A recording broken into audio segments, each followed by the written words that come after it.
নমস্কাৰ ফ্ৰেণ্ড, প্ৰথমতে মই ৰুমিয়ে মোৰ আন এটা নতুন ভিডিঅ'লৈ সকলোকে স্বাগতম জনাইছোঁ। আজি আপোনালোকৰ কাৰণে এটা আইচিং কেকৰ ৰেচিপি আগবঢ়ালোঁ। আশা কৰোঁ ভিডিঅ'টো শেষলৈকে চাই থাকিব। কেকটো মই অলৰেডি আগতে বনাই থৈ দিছিলোঁ। এতিয়া কেকটো ঠাণ্ডা হোৱাৰ পিছতে মই কাগজখিনি আঁতৰাই ল'লোঁ। কেকটো চাওকচোন কিমান ছফ্ট হৈছে, আৰু এতিয়া মই এইখিনি 3টা ভাগত ভাগ কৰি ল'ম। আপোনালোকে ইচ্ছা কৰিলে 2টা ভাগতো ভাগ কৰি ল'ব পাৰে।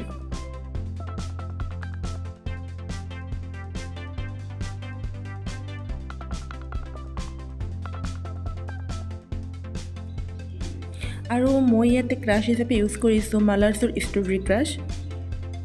এতিয়া টাৰ্ণ টেবুল এখনত কেক বেচ এখন দি ল'লোঁ, আৰু তাৰপিছত অকণমান ক্ৰীম দি ল'লোঁ যাতে কেকটো ষ্টেবল হৈ থাকে। এতিয়া কেকৰ এটা ফাল দি দিলোঁ, তাৰপিছত আগতে বনাই থোৱা চেনি পানীখিনিও দি দিলোঁ। এতিয়া ক্ৰীম অকণমান দি ল'লোঁ। তাৰপিছত আইচিং নাইফ বা পেলেট নাইফেৰে ক্ৰীমখিনি ভালদৰে একদম লগাই ল'ব। আপোনালোকৰ ইচ্ছামতে ক্ৰীমখিনি দিব পাৰে, কোনোবাই কম কৰিও দিয়ে, কোনোবাই বেছিকৈ দিয়ে ভাল পায়। আৰু এতিয়া মই তাৰ ওপৰত দি দিছোঁ ষ্ট্ৰবেৰী ক্ৰাছ, এইখিনিও ভালদৰে ওপৰত দি দিব। তাৰপিছত মই দ্বিতীয় ফালটো এনেকৈ দি দিলোঁ।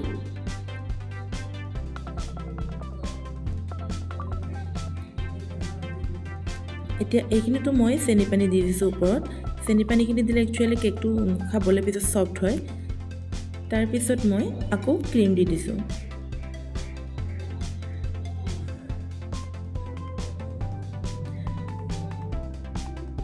আৰু এনেকৈ ক্ৰীমখিনি ভালদৰে লগাই ল'ব মই লগোৱাৰ দৰে। তাৰপিছত আকৌ ক্ৰাছ অলপমান দি দিব। আৰু ক্ৰাছখিনি দি দিয়াৰ পিছত এতিয়া তৃতীয় ফালটোও দি দিব এনেকৈ। তাৰপিছত প্ৰথমতে ছাইডত এনেকৈ ক্ৰীমখিনি লগাই ল'ব, তেতিয়াহ'লে ওপৰৰ কেকটো মানে কি হৈ থাকে, যাতে ওপৰৰ কেকটো পৰি নাযায়, ওপৰৰ ফালটো যাতে পৰি নাযায়। আৰু এতিয়া ভালদৰে গোটেই কেকটোতে ক্ৰীমখিনি লগাই ল'ব। আপোনালোকে চাই যাওক মই দেখুওৱাৰ দৰে। তাৰপিছত যিহেতু কেকটো অৰেঞ্জ কালাৰৰ আছিলে, সেইকাৰণে মই প্ৰথমতে অৰেঞ্জ কালাৰ কৰি লৈছোঁ। তাৰপিছত এনেদৰে ক্ৰীমখিনি লগাই লৈছোঁ।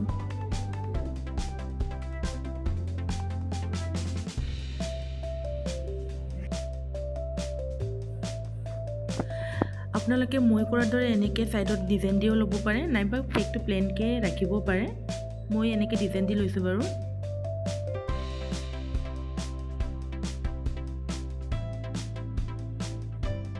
আৰু এয়া মই ৰ'জ বনাই আছোঁ। আপোনালোকে ভালদৰে চাওক মই কেনেকৈ বনাইছোঁ। একদম ইজি হয় ৰ'জ বনোৱাটো। আপোনালোকে ভালদৰে চালে গোটেই প্ৰচেছটো বুজি পাব কেনেকৈ বনাইছোঁ মই। আৰু তাৰ ওপৰত মই স্প্ৰে কালাৰ দি ফুলটো কালাৰ কৰি লৈছোঁ য়েলো কালাৰৰ।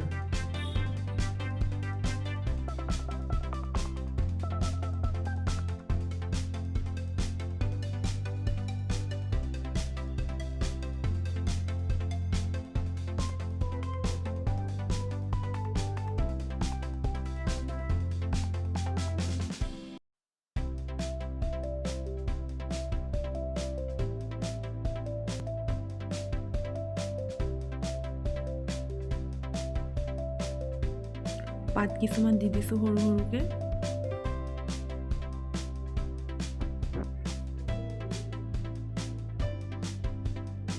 কেকৰ ডিজাইনটো বাৰু একদম চিম্পল হয়।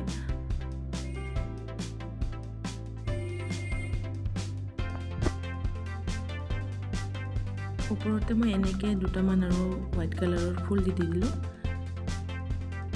আপোনালোকে ইচ্ছা কৰিলে বেলেগ কালাৰো দি দিব পাৰে বা বেলেগ ফুলো দিব পাৰে।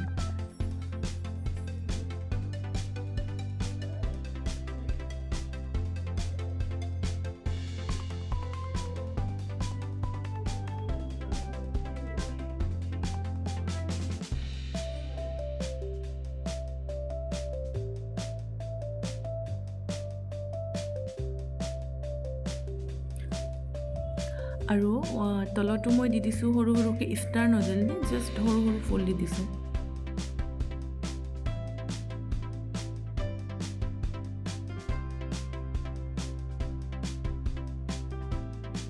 আৰু একেবাৰে শেষত তলত বৰ্ডাৰ দি দিছোঁ।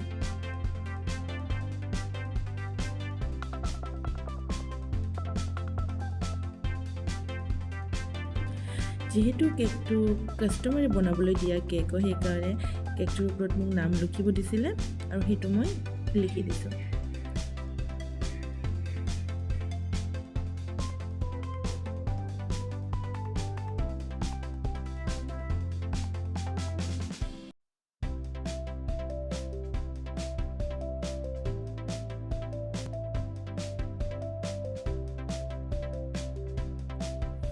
আশা কৰোঁ আপোনালোকে ভিডিঅ'টো চাই ভাল পালে। যদি ভাল পালে লাইক এণ্ড কমেণ্ট কৰিব। লগতে চেনেলটো যদি মোৰ ছাবস্ক্ৰাইব কৰা নাই তেতিয়াহ'লে ছাবস্ক্ৰাইব কৰি কাষতে থকা বেল আইকনটো দবাই দিব, যাতে মোৰ আহিবলগীয়া নতুন ভিডিঅ'বোৰৰ ন'টিফিকেশ্যনবোৰ পাই থাকে। ভিডিঅ'টো চোৱাৰ বাবে বিশেষ ধন্যবাদ আপোনালোকলৈ।